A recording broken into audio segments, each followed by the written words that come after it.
Magandang hapon everyone.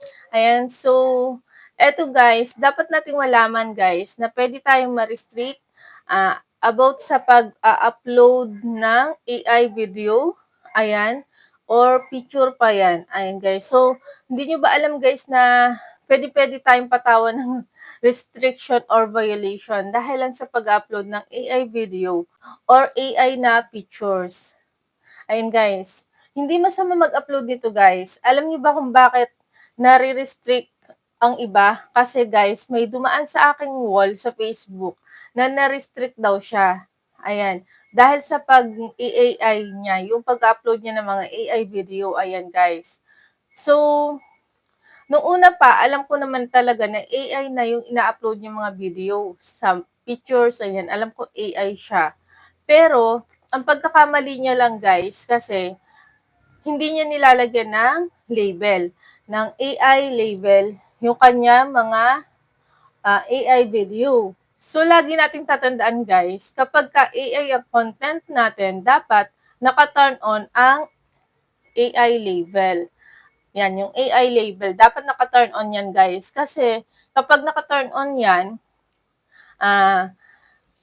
ibig sabihin, hindi natin dinadaya o niloloko ang ating mga followers, viewers, ayan. And si Facebook, hindi rin natin maluloko yan. Alam niya kung AI video o AI pictures yung ating mga pinopost. Ayun guys, kaya nga binigyan niya tayo ng karapatan. Ayan. 'Di ba guys, kapag ka mag-upload tayo ng video, meron doon na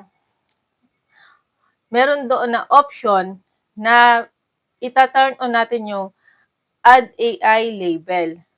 Pag magpo-post tayo ng video, ayan guys, makikita nyo yan, mag-scroll lang kayo bago kayo mag-post ng video. Kung AI yung inyong content. Ayun lang siguro yung pagkakamali ng isang content creator na dumaan sa wall ko na hindi niya itina-turn on ang kanyang AI label. Ayun guys, puro AI video ang pinopost niya mula sa video, sa pictures, pero wala siyang tina-turn on na AI label. Kung meron yun guys, makikita natin yun, di ba? Sa itaas ng kanyang video, may AI info. At saka sa pictures na ipinopost natin. Ayan, ibig sabihin, tama ang pinapanood ng viewers. Hindi natin niloloko ang viewers, sinasabi natin na ang content natin ay hindi makatotohanan. Di ba guys, kapag ka AI video ang in-upload natin, ibig sabihin, ipinapaalam natin sa ating viewers or followers na ang ating content ay hindi totoong nangyari. Kasi yung isang content creator na yun guys, napadaan sa wall ko. Then ang sinasabi niya sa mga content creator na wag daw magpo-post ng mga AI video. Dahil nga nakaka-restrict, na-restrict daw kasi siya dahil sa pagpo-post niya ng mga AI video. Ayan, ayaw niya raw na matulad tayo sa kanya, yung ganun guys. Kasi pinapaalalahanan niya yung mga viewers and ang lahat ng content creator na wag na tumulad sa kanya dahil baka makareceive din daw sila ng mga restriction violations. Ayan. So guys, ako nagpo-post din ako ng mga AI.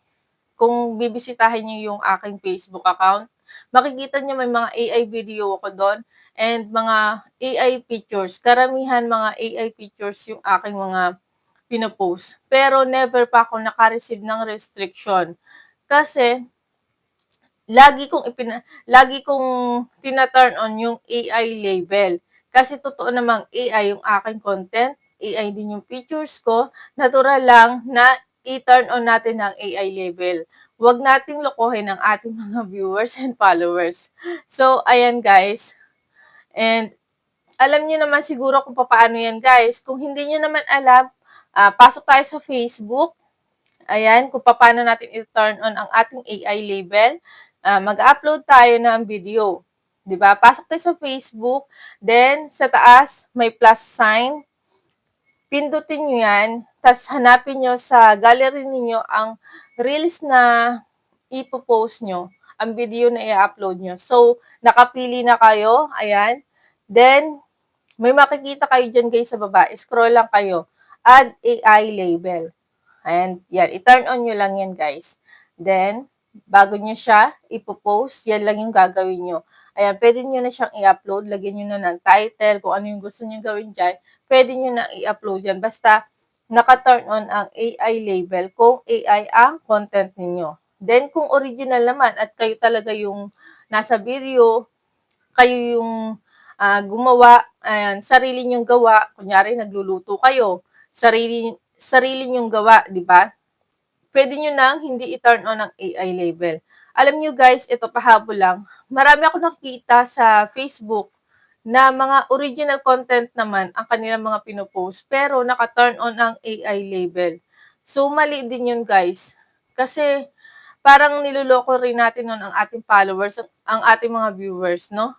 Kasi, totoong kayo yun eh. Totoong kayo yung gumagawa nun. Ayan, totoong kayong naglilinis, nagluluto, kung ano po yung ginagawa nyo. Pero bakit naka-turn on ang AI label? Ayan guys. So, mali yun. No?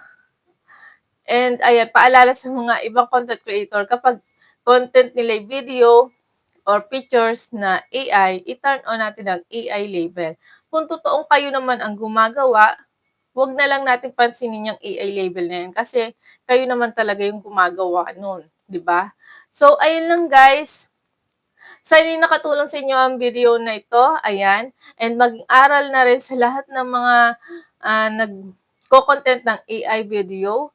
Ayan. Kung kayo na-restrict, ayan guys, kung katulad kayo ng isang content creator na yon, na na-restrict kayo dahil sa AI video, ayan, i-turn on nyo lang kasi ang AI label para hindi kayo mapatawan ng parusa ni Facebook.